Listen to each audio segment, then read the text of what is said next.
Hello friends, welcome on my YouTube channel psychology world. और कैसे हैं आप लोग? आई होप सब ठीक होंगे। और यहाँ हम बात कर रहे हैं बिहार एस्टेट साइकोलॉजी के पेपर की। एंड आप में से बहुत सारे कैंडिडेट्स की डिमांड थी कि मैं कोई टेस्ट सीरीज़ लेकर के आऊँ जिससे कि आपके प्रैक्टिस हो जाए। अब क्योंकि एग्ज़ाम में काफ़ी कम टाइम रह गया है तो अब टाइम है आपके रिवीजन की। और इससे रिलेटेड वीडियोस ऑलरेडी अपलोडेड है मेरे चैनल पे। बीपीएससी की प्लेलिस्ट बनी हुई है जिसमें आपको रिलेवेंट टॉपिक से रिलेटेड आपको बहुत सारे वीडियोस मिल जाएंगे। प्रीवियस ईयर पेपर्स भी वहाँ पे मैंने करा रखा हुआ है। और आज से हम स्टार्ट करेंगे बीपीएससी साइकोलॉजी टेस्ट सीरीज की। रोज़ के रोज़ आपको 20 to 30 क्वेश्चंस की एक एक वीडियो आपको यहाँ पे दी जाएगी, जिससे कि आप अपनी खुद की प्रैक्टिस भी कर सकते हैं और आपकी नॉलेज भी यहाँ पे थोड़ी सी बढ़ेगी। तो आइए ज़्यादा टाइम नहीं लेते हुए हम वीडियो को स्टार्ट करते हैं। Let's start. यहाँ टेस्ट सीरीज के अंतर्गत पहला क्वेश्चन ये है, व्यवहार की व्याख्या तथा उसका पूर्वानुमान के लिए कौन सी विधि उपयुक्त नहीं है? स्वाभाविक प्रेक्षण, केस अध्ययन, सर्वे या उपर्युक्त सभी। तो यहाँ पे आपको क्वेश्चन में ध्यान रखना है, पूछा हुआ है कि क्या नहीं है। मैक्सिमम कैंडिडेट गलती करते हैं ना, वो नहीं शब्द को स्किप कर जाते हैं।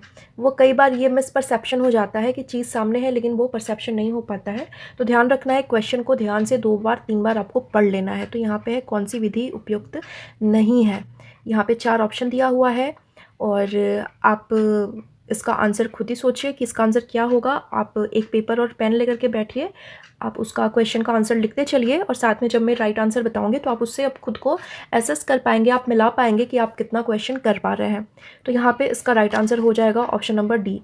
कि यहाँ पे क्या है कि ये सारी ही विधियाँ, तीनों ही विधियाँ क्या है, व्यवहार की व्याख्या और उसका पूर्वानुमान करने के लिए उपयुक्त हैं। क्यों? क्योंकि स्वाभाविक प्रेक्षण नॉर्मली जो ऑब्जर्वेशन किया जाता है उसके द्वारा भी व्यवहार की व्याख्या होती है। व्यवहार का, हम किसी के व्यवहार का पूर्वानुमान यानी कि प्रेडिक्शन भी कर सकते हैं। केस स्टडी के बारे से भी हमें व्यक्ति के बारे में, उसके पूरे व्यक्तित्व, उसके पूरे घटनाक्रम, उसके हर रिएक्शन के बारे में पता चलता है, जिससे कि प्रेडिक्शन करना आसान हो जाता है कि उसका क्या व्यवहार होगा, उसका व्यवहार आगे क्या वो कर सकता है, इसका हम पूर्वानुमान लगा सकते हैं। और साथ ही साथ में सर्वे मेथड भी यहाँ पे उपयोगी हो जाता है। इसलिए ऑप्शन नंबर डी इसका राइट आंसर होगा।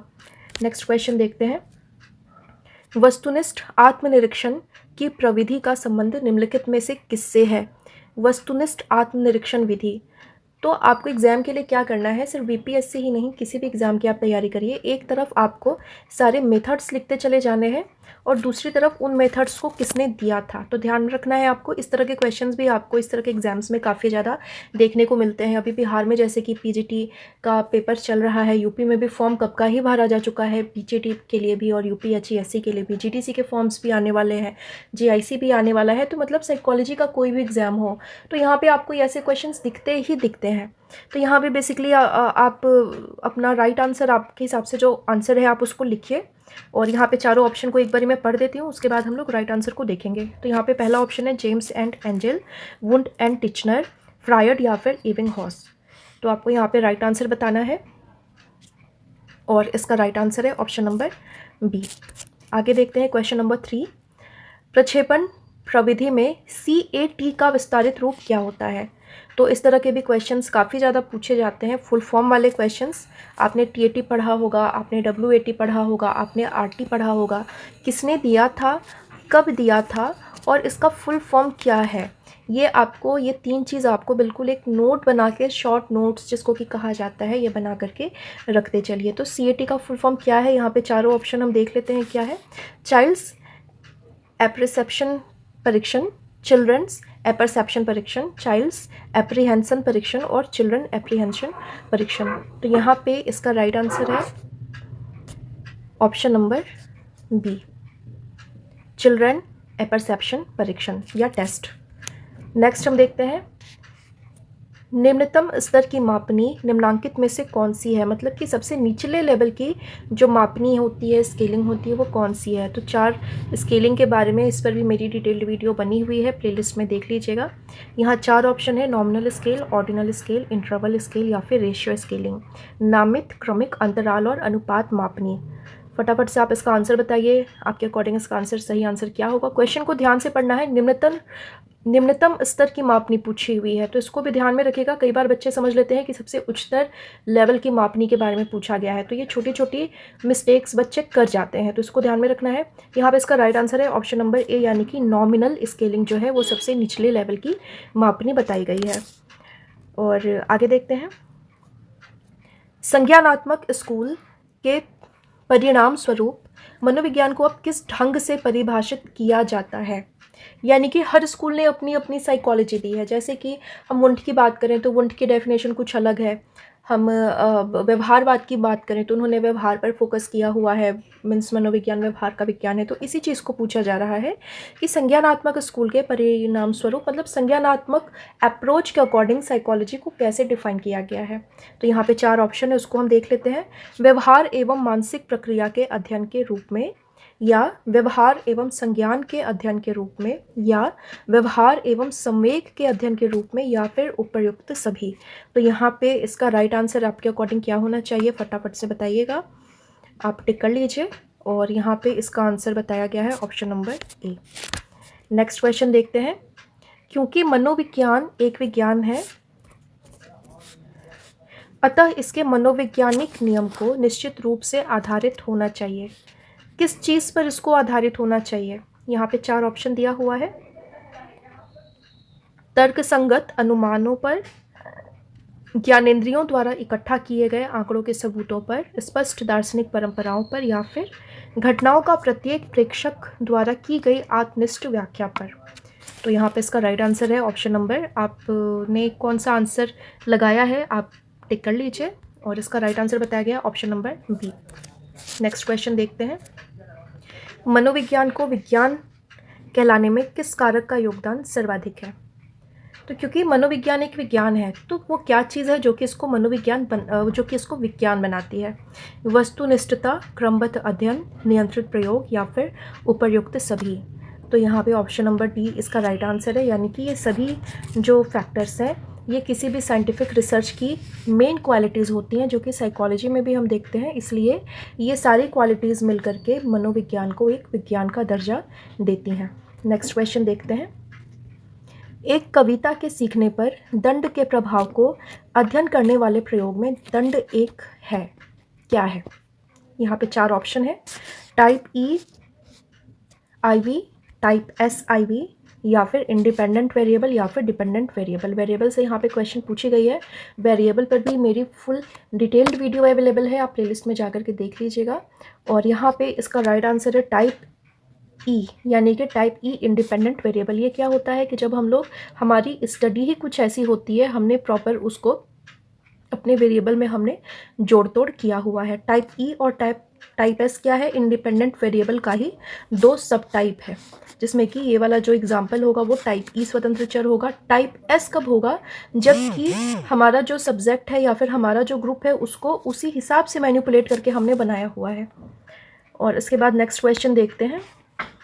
निम्नलिखित में से किसे मनोवैज्ञानिक प्रयोग का एक अपेक्षित गुण नहीं माना जा सकता है? यहाँ पे 4 ऑप्शन दिया हुआ है। अगेन यहाँ पे ध्यान रखना है कि अपेक्षित गुण नहीं माना जा सकता है, ये नहीं वर्ड को ध्यान रखना है। पृथक्करण यानी कि आइसोलेशन, परिवर्तन, पुनरावृत्ति, या फिर जांच। तो यहाँ पे इसका राइट आंसर है ऑप्शन नंबर डी जो है वो, यानी कि वेरिफिकेशन। इसके बाद आगे देख। यदि कोई शोधकर्ता कम समय में यह देखना चाहता है कि अध्ययन किए जाने वाले व्यक्तियों के समूह में किस किस तरह की आवश्यकताएं प्रबल हैं, तो इसके लिए सबसे उत्तम टूल्स क्या क्या होगा? यहाँ पे 4 ऑप्शन दिया हुआ है। TAT, CAT, draw a person परीक्षण, और एडवर्ड्स पर्सनल प्रेफरेंस शेड्यूल। तो यहाँ पे ये 4 ऑप्शन दिया हुआ है, आप इसके बारे में जानते होंगे, ये चारों तरह के टेस्ट के बारे में। एंड यहाँ पे इसका राइट आंसर दिया हुआ है option number D. Option number D इसका यहाँ पे करेक्ट आंसर होगा।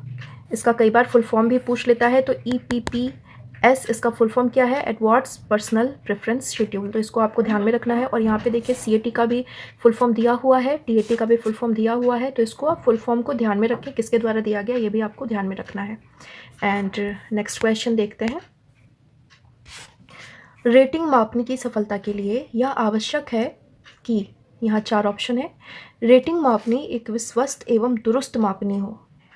रेटर उन व्यक्तियों से भली भांति परिचित हो जिनके व्यवहारों या शील गुणों का रेटिंग किया जाने वाला है। नेक्स्ट है, रेटर आपको अपने आप को खोखले प्रभाव यानी कि हेलो इफेक्ट से दूर रखे, ऊपर की तीनों अवस्थाएं मौजूद हों। तो यहाँ पे रेटिंग मापनी बहुत ही एक सक्सेसफुल मापनी मानी जाती है, एक डेटा कलेक्शन की बहुत अच्छी ये मेथड है। और यहाँ पे 4 ऑप्शन दिया हुआ है कि क्या क्या होना चाहिए जो व्यक्ति रेटिंग कर रहा है। तो बेसिकली सबसे पहले तो रेटिंग मापनी एक विश्वस्त एवं दुरुस्त मापनी हो उस पर्टिकुलर स्टडी के लिए, क्योंकि हर स्टडी के लिए अलग अलग पर्टिकुलर टूल्स का यूज़ किया जाता है। तो उस स्टडी के लिए रेटिंग मापनी एक इम्पॉर्टेंट उपयोगी टूल हो, और रेटर जो है जिसको रेटिंग करनी है उसको पता हो कि वो किस चीज़ की रेटिंग करने वाला है, उसके इफ़ेक्ट, उसके मेरिट डिमेरिट, उसकी चीज़ों से वो उसको पता होना चाहिए। एंड जो रेटिंग करने वाला है तो उसके ऊपर हेलो इफ़ेक्ट का प्रभाव नहीं पड़ना चाहिए। हेलो इफ़ेक्ट क्या है ये मैंने ऑलरेडी आपको कई बार कराया हुआ है, और आप मुझे कमेंट करके बताइए कि हेलो इफ़ेक्ट ये कॉन्सेप्ट किसके द्वारा दिया गया था। और लास्ट है, ऊपर की तीनों अवस्थाएं मौजूद होनी चाहिए। तो यहाँ पे किसी भी ऑप्शन नंबर डी इसका राइट आंसर हो जाएगा, क्योंकि किसी भी रेटिंग मापने की सफलता के लिए ज़रूरी है कि ये तीनों ही चीज़ें वहाँ पे वैल्यू करें, तो फिर उस रेटिंग मापने को हम सही मानेंगे। इसके बाद नेक्स्ट है, पूरे संसार को विभिन्न महादेशों में बांटना एक उदाहरण है। यहाँ पे हम जानते हैं कि पूरा संसार जो है वो 7 अलग अलग महादेश में बटा हुआ है। तो ये जो 7 महादेश में हम बांटते हैं, ये किस मापनी के अंतर्गत इसको किया जाता है? नामित या फिर क्रमिक, अंतराल या फिर अनुपात, नॉमिनल, ऑर्डिनल, इंटरवल या फिर रेशियो। तो यहाँ पे इसका राइट आंसर है ऑप्शन नंबर ए, यानी कि नामित मापनी। ये नॉमिनल एक हम नेमिंग दे करके हम उस पर्टिकुलर एरिया को हम अलग कर देते हैं मैप में। ये आपको इसके बारे में आपको पता होगा। नेक्स्ट क्वेश्चन है, किसी देश की सामाजिक आर्थिक स्तर का वर्णन एक उदाहरण है। किस चीज़ का उदाहरण है? यहाँ पे क्वेश्चन पूछा हुआ है कि अगर किसी देश के हम सामाजिक आर्थिक स्थिति का हम अगर उल्लेख करते हैं तो वो किसका एग्जाम्पल हो जाएगा? नामित स्केल का, क्रमिक का, अंतराल का, या इनमें से किसी का भी नहीं। तो आपको पता है कि क्रमिक स्केल में क्या किया जाता है, एक रेंज डिवाइड कर दिया जाता है इतने से इतने रेंज के बीच में। तो यहाँ पे इस तरह से डिवीज़न करना क्रमिक स्केल का एक अच्छा एग्जाम्पल हो सकता है। तो यहाँ option number B is the right answer. और नेक्स्ट है, रमेश की बुद्धि प्राप्तांक 30 तथा महेश की बुद्धि प्राप्तांक 60 है। इस आधार पर यह स्पष्ट है कि रमेश को महेश से आधी बुद्धि है, महेश की बुद्धि रमेश की बुद्धि से दुगनी है, रमेश तथा महेश की बुद्धि लगभग बराबर है, रमेश तथा महेश की बुद्धि के बारे में एक वैज्ञानिक निष्कर्ष संभव नहीं है। तो यहाँ पे इसका राइट आंसर हो जाएगा। ये थोड़ा सा रीजनिंग टाइप का क्वेश्चन दे दिया हुआ है, रीजनिंग भी हमारे साइकोलॉजी से ही निकल करके आया हुआ है। तो इसको भी इस तरह के क्वेश्चन करने में आपको काफ़ी मज़ा भी आता है, थोड़ा एंटरटेनमेंट भी होता है, आपको सीखने को भी मिलता है, बोरियत भी कम होती है। तो यहाँ पे ये ऑप्शन नंबर डी जो है ये इसका राइट आंसर है कि यहाँ पे महेश और रमेश की बुद्धि के बारे में एक वैज्ञानिक निष्कर्ष संभव नहीं है। क्यों संभव नहीं है? वो इसलिए क्योंकि यहाँ पे इनकी एज के बारे में डिफाइन नहीं किया हुआ है कि रमेश की बुद्धि का प्राप्तांक 30 है, महेश की बुद्धि का प्राप्तांक 60 है। यहाँ पे प्रॉपर इनकी एज जो है, क्रोनोलॉजिकल एज जो है वो डिफाइन नहीं है, इसलिए हम इसके बेसिस पे कुछ भी नहीं कह सकते। नेक्स्ट क्वेश्चन है, मनोविज्ञान में प्रायः शोधकर्ता को कुछ आंकड़े कोटि में प्राप्त होते हैं, यानी कि रैंकिंग में प्राप्त होते हैं।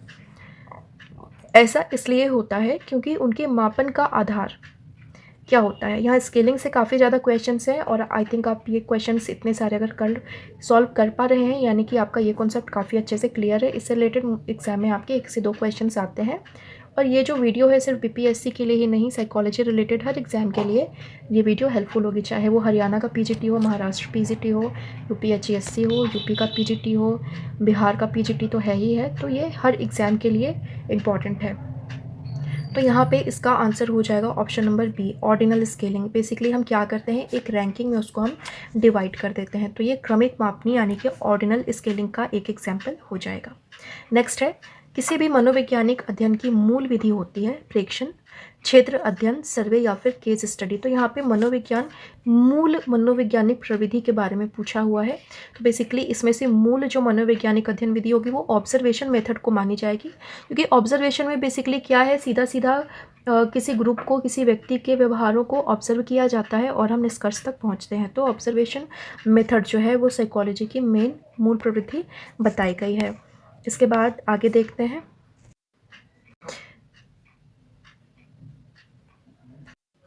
दो ऐसे समूहों के बीच अंतर की सार्थकता जिनके बारे में आंकड़े कोटि में प्राप्त हुए हैं करने के लिए सबसे उपयुक्त सांख्यिकीय परीक्षण है माध्यिका परीक्षण, चिन्ह परीक्षण, टी टेस्ट या फिर मानविटनी यू टेस्ट। तो यहाँ पे इसका राइट आंसर हो जाएगा ऑप्शन नंबर डी, यानी कि मानविटनी यू टेस्ट। क्यों? क्योंकि यहाँ पे हम देखते हैं कि आंकड़े एक तो रैंकिंग के रूप में है, और बेसिकली रैंकिंग के रूप में आंकड़े कब होते हैं, जबकि नॉन पैरामेट्रिक स्टैट्स का वो से रिलेटेड वो होता है, मतलब कि एक नॉन पैरामेट्रिकल वो डेटा होता है। तो इसके लिए मानविटनी यू टेस्ट, क्योंकि टी टेस्ट क्या है, टी टेस्ट भी दो ग्रुप के बीच में अंतर की सार्थकता को बताता है, बट ये एक पैरामेट्रिकल स्टडी है, पैरामेट्रिकल स्टैट्स है, इसलिए यहाँ पे मानविटनी यू टेस्ट जो होगा वो यहाँ पे यूज़ किया जाएगा। इस पर भी पूरी डिटेल्ड वीडियो एक एक टॉपिक पर पूरी डिटेल्ड वीडियो बनी हुई है। आप यूजीसी नेट जेआरएफ में के सेक्शन में जा करके, प्लेलिस्ट में जा करके यूनिट 2 को देख सकते हैं। इसके बाद आगे बात करते हैं। नेक्स्ट क्वेश्चन है, निम्नांकित में से कौन सी शाखा का संबंध व्यक्तिगत तथा सामाजिक समस्याओं के समाधान में उपचार तथा अन्य संबंध सेवाओं से नहीं है?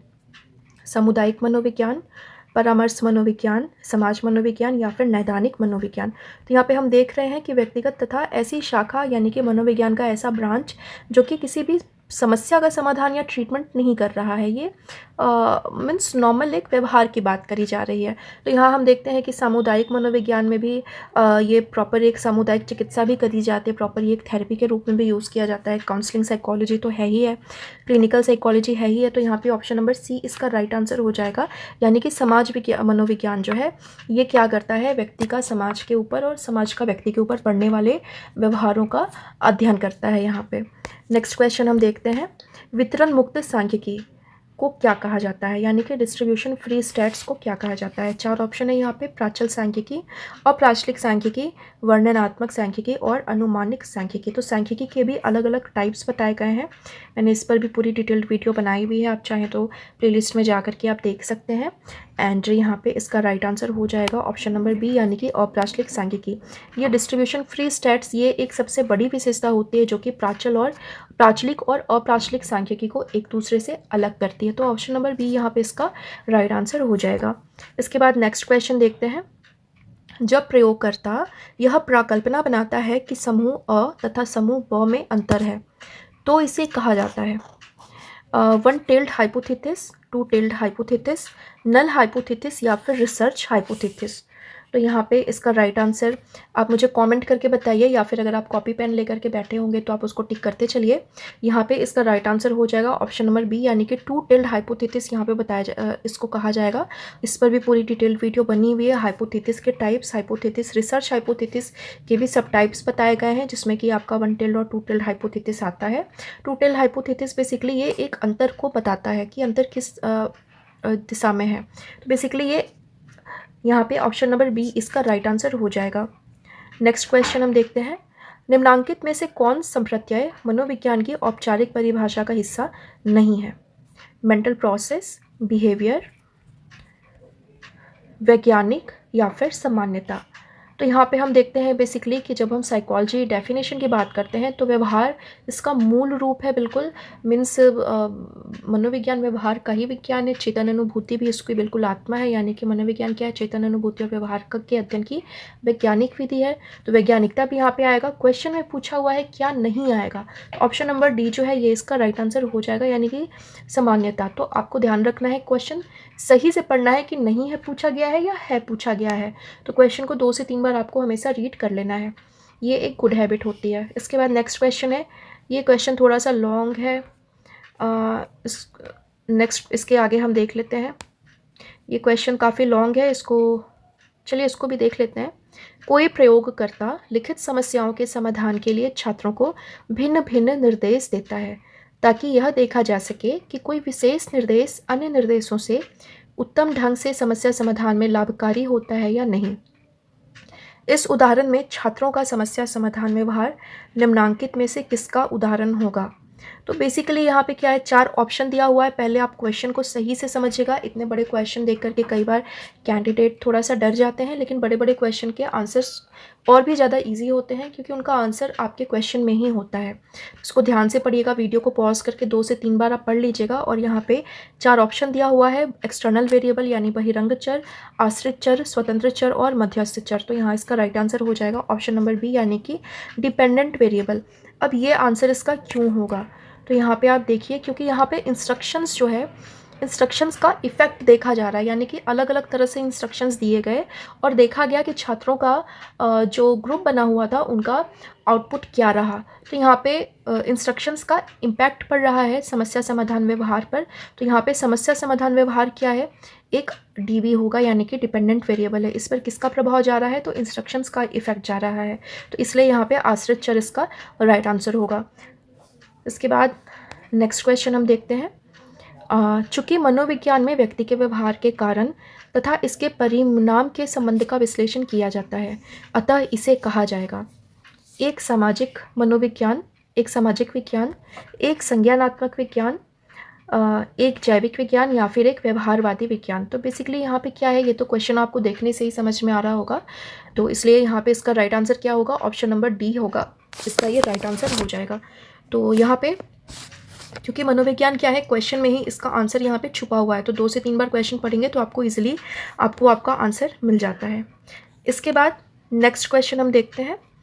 मनोविज्ञान में सबसे प्रमुख पहला कार्य निम्नांकित में से किसे सावधानीपूर्वक एवं वस्तुनिष्ठ ढंग से अध्ययन करना है, तो पशु, व्यवहार, सामाजिक संस्थान या फिर असामान्यता के कारण। मतलब कि मनोविज्ञान के बिल्कुल बेस के बारे में पूछा हुआ है कि मनोविज्ञान का जो पहला कार्य है, पहला धर्म है, क्या है, तो जाहिर सी बात है व्यवहार का अध्ययन करना। तो यहाँ पे ऑप्शन नंबर बी इसका राइट आंसर हो जाएगा। और इसके बाद हम नेक्स्ट क्वेश्चन देखते हैं। निम्नांकित में से कौन मध्यवर्ती चर का उदाहरण है, यानी कि इंटरवेनिंग वेरिएबल। तो वेरिएबल्स पर मेरी फुल वीडियो बनी हुई है, अलग अलग पार्ट्स में वीडियोस अवेलेबल है वेरिएबल्स के टाइप्स एंड सब टाइप्स के ऊपर। आपको वो वीडियो ज़रूर ही देखनी चाहिए। मैं लिंक जो है आई बटन पर दे दूँगी, आप आई बटन को क्लिक करेंगे तो वहाँ से आपको वो पूरी की पूरी प्लेलिस्ट का ही लिंक मैं आपको अवेलेबल करवा दूँगी। और यहाँ पे 4 ऑप्शन दिया हुआ है, एक जनभाषण पब्लिक स्पीच, बड़ी भीड़ यानी कि लार्ज क्राउड, लघु प्रतिक्रिया समय या फिर प्यास। तो यहाँ पे ऑप्शन नंबर डी जो है ये इसका राइट आंसर हो जाएगा। आप जिन्होंने वेरिएबल की वीडियो देखी होगी वो इस चीज़ को समझ पाएंगे, वहाँ पे मैंने इंटरवेनिंग वेरिएबल में इसको बहुत अच्छे से करवाया हुआ है। तो अगर आपने अभी तक वो वीडियो नहीं देखी है तो फटाफट से आई बटन को क्लिक करिए और वेरिएबल वाली वीडियो को फटाफट से देख लीजिए, जिससे आपका ये कॉन्सेप्ट वेरिएबल्स हाइपोथेसिस का कॉन्सेप्ट आपका क्लियर हो जाए। इसके बाद नेक्स्ट और लास्ट क्वेश्चन देखते हैं आज की इस वीडियो का।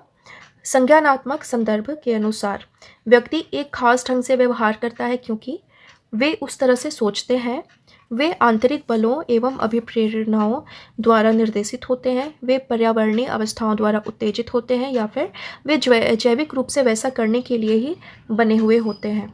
तो यहाँ पे इसका राइट आंसर यहाँ पे ऑप्शन नंबर ए हो जाएगा, क्योंकि वे व्यक्ति व्यवहार कब करता है, जब वो उसी तरीके से सोचता है। तो हम जैसा सोचते हैं वैसा ही हमारा व्यवहार, हमारा एक्शन भी होता है।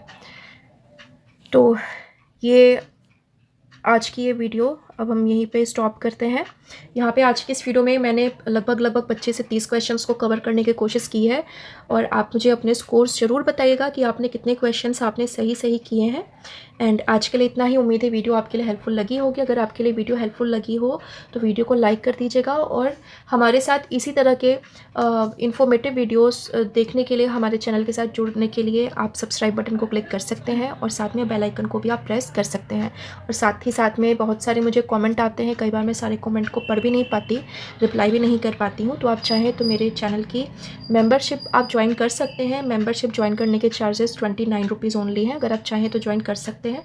इससे क्या है कि आपका कमेंट जो है वो हाईलाइट होता है और इतने सारे कमेंट्स के बीच में मैं उस कमेंट को रिप्लाई मैं कर पाऊँगी। सो आज के लिए इतना ही। Thank you so much.